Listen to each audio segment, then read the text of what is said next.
بہت بڑی طاقت بنیں گے آپ اگر آپ کو سہنا آ گیا اور برداشت کرنا آ گیا. چونکہ جب آپ برداشت کرتے ہیں نا تو اندر میں ایک طاقت پیدا ہوتی ہے.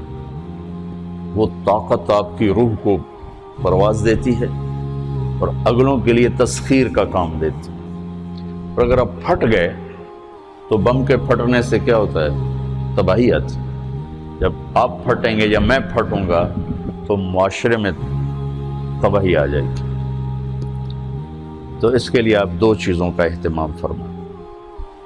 ایک اپنی زبان کی حفاظت فرمائیں. آپ اس 400 کے معاشرے میں کوئی غیبت کرنے والا نہ ہو، کوئی جھوٹ بولنے والا نہ ہو، کوئی کسی کو طنز کرنے والا نہ ہو، تانا دینے والا نہ ہو. ایسی بات جو کسی کے دل پہ جا کے چوٹ مارے اس سے آپ اپنی زبان کو صاف کر لیں. کبھی اس پہ قابو پا سکیں گے، کبھی نہیں، کبھی رہ جائے گا، کبھی ہو جائے گا. تو جب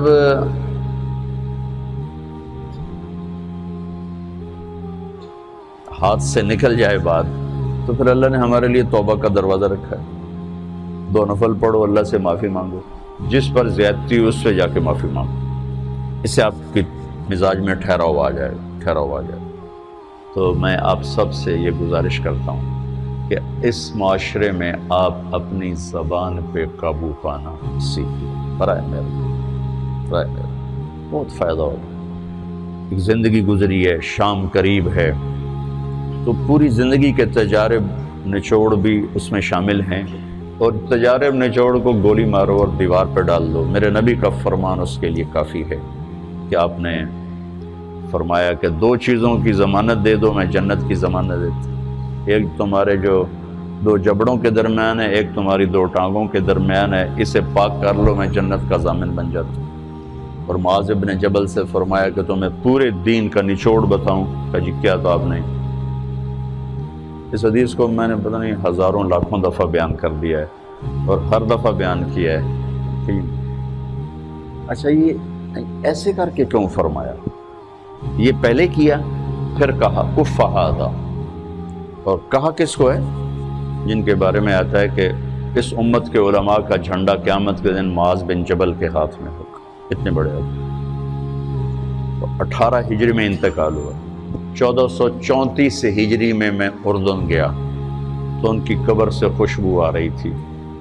1400 سال گزر گیا، ان کی قبر سے خوشبو کا آنا بند نہیں ہوا. اتنے بڑے آدمی کو کیسے سمجھایا؟ بچے کی طرح.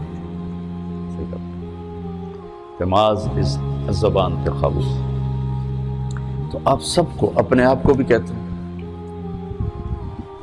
وہ عرب خطیب کہتے ہیں اوصیکم نفسی اولا وایاکم کر کے عام طور پہ خطبہ شروع کرتے ہیں. تو میں بھی اپنے ذات سے شروع کر کے آپ سے یہ عرض کرتا ہوں بچوں کہ اپنی زبان پہ قابو پانا سیکھو. یہاں اس کی مشق کر لو. یہ چھوٹا سا میدان ہے، چھوٹا ایک تالاب میں ہے. آپ تالاب، یہاں سے نکل کر آپ ایک سمندر میں کودیں گے جہاں کہ رشتوں کی فہرست ہوگی، تعلقات کی فہرست ہوگی، ناگواریوں کے خوفناک خاردار کانٹے ہوں گے.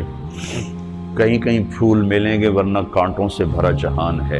اگر آپ نے یہاں پریکٹس کر لی تو پھر آپ اس میدان میں جا کر انتہائی خوبصورت معاشرے کا فرد بن جائیں.